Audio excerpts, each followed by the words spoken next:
particulière. On ne m'a jamais évangélisé. Et je bénis Dieu pour ça.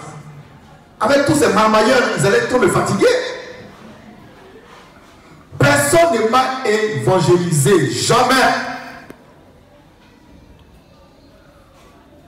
Dieu lui-même, autant marqué, s'est révélé à moi de façon particulière.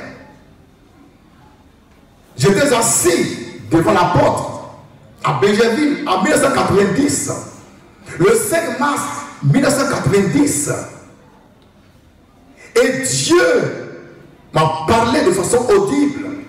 Je ne partais nulle part, ni à l'Assemblée de Dieu, ni aux catholiques, ni... Je ne partais nulle part.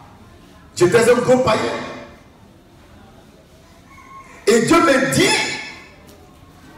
qu'on t'a dit à Dakar, que dans la Bible, il y a des contradictions. Lève-toi, prends une Bible et vérifie. Je prends une Bible et je commence à vérifier en procédant de façon méthodologique, parce que j'ai étudié la philosophie, je sais comment on fait. Voilà. Donc j'ai pris un crayon, un bic, un stylo et j'ai pris du papier. J'ai d'accord, je vais lire d'abord les 4 évangiles et puis en relisant, je vais repérer les contradictions. Ça, c'est une démarche scientifique. N'est-ce pas? On n'est pas à l'école. Hein? Mais pendant que je lisais l'évangile selon Matthieu, Dieu me dit, au lieu de chercher ça, cherche à savoir qui est Christ. J'ai dit, Seigneur, qui est Christ? Et il m'a enseigné qui est Christ. Il m'a dit qui est Christ. Ce n'est pas quelqu'un qui m'a dit ça.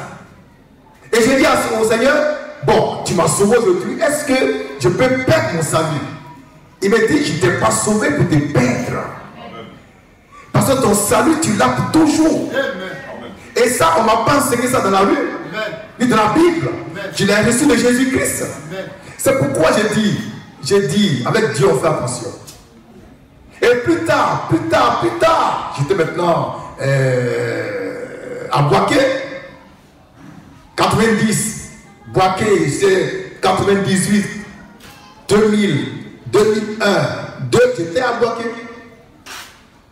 Et c'est à Boaké que Dieu me donne le mandat pour annoncer sa parole, pour prêcher à son peuple. C'est à Boaké que Dieu m'a dit devant vous, je te fais Dieu pour ce peuple. Je n'ai pas inventé ça. C'est une parole prophétique qui a été donnée devant tout le monde. À 2 reprises. Je te fais Dieu pour ce peuple. Et plus tard, là c'était lui et moi, il me dit, fils de l'homme, lis Lucas 18. Donc il m'a appelé du nom de fils de l'homme. Et ça ne peut pas changer. Amen. Même si on m'envoie toutes les Bibles pour dire que non, c'est Jésus seul qui est mon frère. J'ai entendu la voix du Seigneur. Amen. Et ça ne changera pas. Et comme il m'a fait fils de l'homme, il m'a aussi dit que c'est par toi que je vais baptiser ce que tu auras gagné de mon esprit. Voilà en fait. Hein? Ça, c'est pas la Bible, c'est la parole de Dieu. Donc, par moi, si tu crois la main fraîche, c'est par moi que tu auras la plénitude du Saint-Esprit, le plein salut, la vie de gloire, de façon pleine et véritable. Parce que Dieu, il prend l'esprit qu'il a mis sur moi et puis il te donne ça. Il prend ce qu'il y a de moi et te donne ça. Il prend le fruit qui est en moi et te donne ça. Et par là, je peux repérer ceux qui sont de moi et ceux qui ne sont pas de moi. Sans me fatiguer. Amen. Donc, voici le principe divin par lequel Dieu il donne son esprit à son peuple. Ce n'est pas un ministère prophétique. Et le prophète, je ne parle pas des prophétiseurs, mais du prophète qui est plus que prophète. Ça veut dire que Dieu a fait Dieu. Dieu, il traite avec celui qui a fait Dieu. Et ce dernier, il traite avec vous. Il est intermédiaire entre l'invisible et le visible. Entre Dieu et vous. Il est intermédiaire. Je suis intermédiaire entre Dieu et vous. Ce n'est pas dire que tu ne peux pas prier. Tu peux prier Dieu. Tu peux gêner. Mais si Dieu va apporter une révélation particulière, il ne va jamais te dire ça. Il ne va jamais te dire ça. Il me dit ça à moi, je te dis ça à toi. Donc il y a une transmission qui se fait. Je suis devenu une courroie de transmission. Et je suis toujours en mouvement. Je tourne. Je tourne. Je tourne. Et quand ça tombe, ça tombe. Et quand ça vient, je dors en même temps. Il me donne, je dors. Donc tu ne peux rien recevoir de Dieu sans passer par moi. Ça paraît scandaleux. Tu n'es pas d'accord avec ça. Parce que Jésus aurait dit, venez à moi, vous tous qui êtes fatigués et chargés. Et bien si tu es fatigué et chargé, va à Jésus. Moi je ne t'ai pas avec ceux qui sont fatigués et chargés, avec ceux qui sont sains. Si tu es fatigué, effectivement tu peux aller à la croix du calvaire. Amen. Maintenant si tu es déchargé et puis tu veux bien manger, là tu viens à moi. Voilà la différence entre Jésus-Christ et moi. Lui il décharge ceux qui sont fatigués. D'accord. Donc si toi tu n'as pas déchargé, il faut le voir. Parce que ton bagage, je ne vais pas enlever ça. Amen. Donc voilà comment Dieu il fait. Maintenant on va lire quelques versets pour clore. Jean chapitre 10 verset 35. Pour montrer la place prépondérante qu'occupe le ministère prophétique dans le plan de la rédemption. Une grande place. Depuis Genèse jusqu'à Apocalypse, Dieu n'était qu'avec les prophètes. Les prophètes. Quand on prend l'Ancien Testament, on ne parle pas d'évangéliste là-bas. Dieu était avec les prophètes. Mais ce n'étaient pas des petits prophètes. Des prophètes, c'était des prophètes qui faisaient Dieu. Qui avaient le pouvoir de tenir sa place sur la terre. Donc de le représenter. Jean 10, 35. Lecture. Si elle a appelé Dieu, ceux à qui la parole de Dieu a été adressée. Si la loi a appelé Dieu, ceux à qui la parole de Dieu a été adressée. Et si l'écriture ne peut être anéantie. Et si l'écriture ne peut être anéantie. Celui que le Père a sanctifié. Celui que le Père a sanctifié. Et envoyé dans le monde. Et envoyé dans le monde. Vous lui dites. Vous lui dites. Tu blasphèmes. Tu blasphèmes. Et cela. Parce que j'ai dit. Je suis le Fils de Dieu. Je suis le Fils de Dieu. On reprend le verset. Si elle a appelé Dieu. Si la parole de Dieu a appelé Dieu. Ceux à qui la parole de Dieu a été adressée. Comment s'appelle celui à qui Dieu adresse sa parole? Comment s'appelle l'homme à qui s'adresse la parole de Dieu? D'après Jean 10, 35. Il s'appelle comment? Il s'appelle Dieu. Il s'appelle Dieu. Ça c'est l'écriture. Je ne fais que faire un commentaire pour te dire à mieux comprendre. C'est écrit dedans comme ça. C'est-à-dire si aujourd'hui Dieu me parle par sa parole, quand je reçois, moi, mon nom c'est Dieu. Mais tu es scandalisé parce que comment on peut t'appeler Dieu? Mais c'est écrit dans la Bible. Donc tu m'appelles Dieu et puis c'est tout. Tu ne peux pas, c'est lourd de ta bouche, c'est lourd, c'est lourd. C'est-à-dire, la langue se colle, ça se colle à la parole, ça ne peut même pas bouger, tellement c'est lourd. Jésus dit quoi? Si elle a appelé Dieu. Si elle a appelé Dieu, elle a appelé Dieu, elle a appelé Dieu. Ceux à qui? Ceux à qui la parole de Dieu a été adressée. La parole de Dieu a été adressée. Amen. Donc, qui on appelle Dieu? C'est un coup que je donne. Qui on appelle Dieu selon Dieu? C'est celui à qui la parole de Dieu a été adressée. Maintenant, moi je te dis que Dieu m'a parlé. Donc sa parole m'a été adressée. En principe, mon nom ce n'est pas Abougon.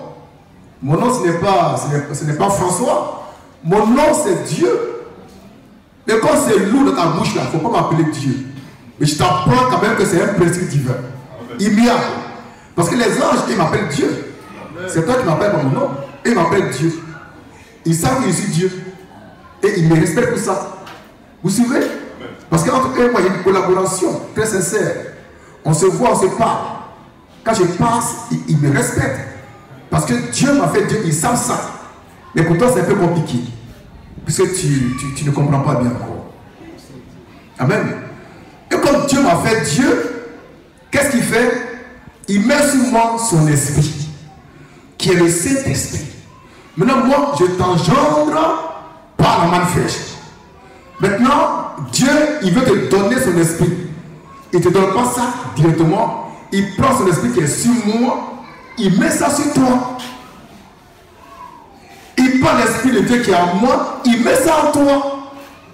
C'est pourquoi, par ton caractère, ta façon de faire, je peux savoir si oui ou non je t'ai engendré. Sans me fatiguer. Mais qui c'est que je l'ai engendré? Qui c'est que je l'ai engendré? Voilà. Maintenant, tu vas venir ici et me dire comment tu sais que je t'ai engendré. Et c'est là ça va chauffer. Autant c'est bien.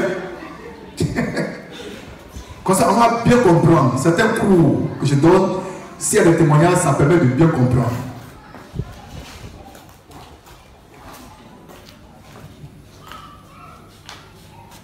Oui. Moi, je sais que tu m'as engendré parce que croire en toi. Vraiment. Si tu ne m'as pas engendré, tu ne peux pas. C'est pas possible. Tu crois que Dieu m'a fait Dieu? Je crois. C'est ça le problème. Il y en a qui ne croient pas. Il y en a qui ne croient pas en ça. Et qui ne vont jamais y croire. Pour moi, ce n'est pas possible que Dieu fasse un homme Dieu. Ce n'est pas vrai. Donc, si tu peux croire en ça, c'est que Dieu a pris ce qui est en moi, il a mis ça en toi. Sinon, tu ne peux pas croire. Tu ne peux pas. C'est même pas possible. Croire un homme est Dieu. Lui là. Et puis quelqu'un qu'on a vu ici, donc on est le village, Botoumé. Donc comme la femme ici, ses enfants. Non, c'est pas vrai. Mais quand Dieu il prend ce qui est en moi, il met en toi, tu vas croire qu'effectivement, il m'a fait Dieu. Et c'est là le principe divin le plus sublime. Ça, c'est le top niveau, ça. Il y a des gens, ils n'arrivent pas à dormir. Ça les fatigue, quoi. Le matin, il dit, ah, c'est vrai, Dieu l'a fait Dieu. Le soir, il dit, non, Dieu ne peut pas le faire Dieu, non. Ah, non. Le lendemain, même chose. Donc, il y a une bataille dans ton cœur. Tu es mélangé. Maintenant, si à la fin du combat, tu remportes la victoire, eh bien, c'est que Dieu a pris ce qui est en moi, il a mis ça en toi. Il y en a qui ont bataillé Dieu pendant des années avant de croire en la divinité. Mais ce qui est bon, c'est que tu crois. Le temps ne compte pas. Amen. Donc tu ne peux pas croire à la main fraîche si Dieu n'a pas pris l'esprit qu'il a mis en moi pour te donner ça. Jamais. Tu ne peux pas accepter ça. Tu ne peux pas accepter ça. La dernière fois, il y a au moins deux dimanches, les frères ont fait une table ronde. Dongui et puis Ange Kossi, où il était question de dire c'est quoi la main fraîche. Et ils ont dit c'est la personne de Christ Moïse. Dans l'assemblée, une femme est venue avec son enfant malade pour que je prie pour l'enfant. À la fin du culte, elle dit pourquoi on dit que moi je suis la manne fraîche. Là, elle s'est fâchée, elle a pris son enfant, elle est partie. On n'a pas chassé elle. Elle dit pourquoi on dit que moi je suis la manne fraîche. Et puis elle a dit ce qui l'a élevé, c'est que moi je vis et puis je confirme ça. Et j'ai dit que Dieu m'a fait Dieu, ça ne peut pas accepter ça. Donc elle a pris son enfant malade, elle est partie avec l'enfant malade. Moi elle m'a sauvé. Ça fait un dossier de moi à gérer. Amen. Donc ce n'est pas facile de croire que Dieu m'a fait Dieu. À moins que Dieu te donne ce qu'il a mis à moi. Ça va? Maintenant ce qu'il a mis à moi, c'est aussi la lumière. Car je suis une lumière. Donc tu deviens une lumière comme moi. Là où je vais, tu me suis. Tu ne peux pas marcher avec un autre, soi-disant prophète. Même s'il fait tomber le feu du ciel. On n'est plus au temps où on fait tomber le feu du ciel. Ce qui tombe du ciel, c'est la manne fraîche. Ce n'est pas le feu. Il n'y a même plus de feu au ciel. C'est la manne frère qui est au ciel. Alléluia. Oh, la parole. Amen. Donc c'est comme ça que Dieu fait et il nous donne son esprit. Donc il faut toujours qu'il y ait un engendreur. Quelqu'un qui engendre. Quelqu'un qui engendre pour Dieu. Quelqu'un qui procrée pour Dieu. Et c'est par lui que Dieu donne le Saint-Esprit. On va lire. 1 Corinthiens 4.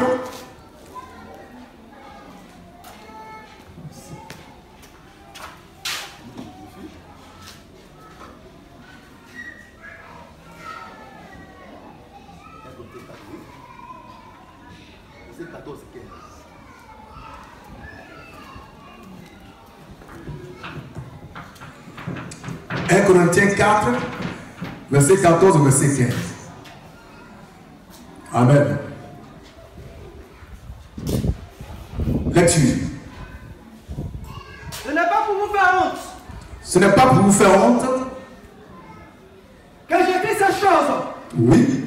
Mais je vous avertis. Oui. Comme mes enfants bien-aimés. Oui.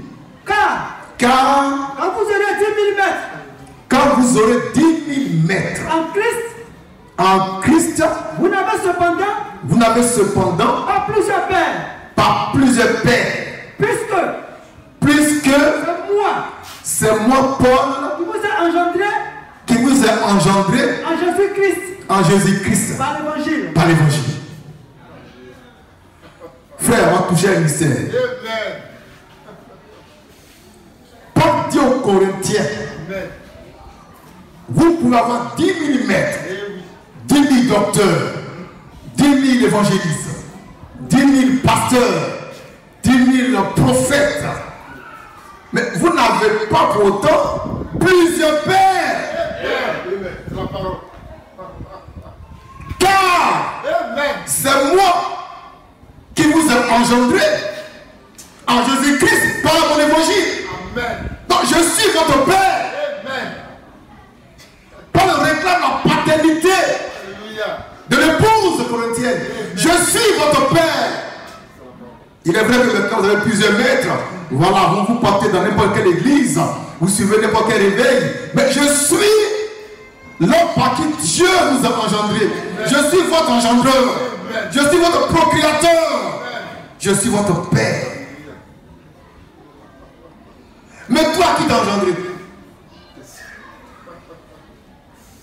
Qui t'a engendré?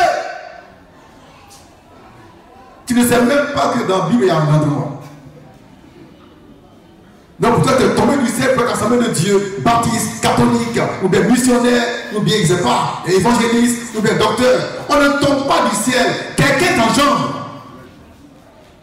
Et Paul a engendré les Corinthiens. Et Paul n'a pas engendré les Ivoiriens. Donc Dieu a envoyé quelqu'un pour engendrer les Ivoiriens. Je suis cet homme.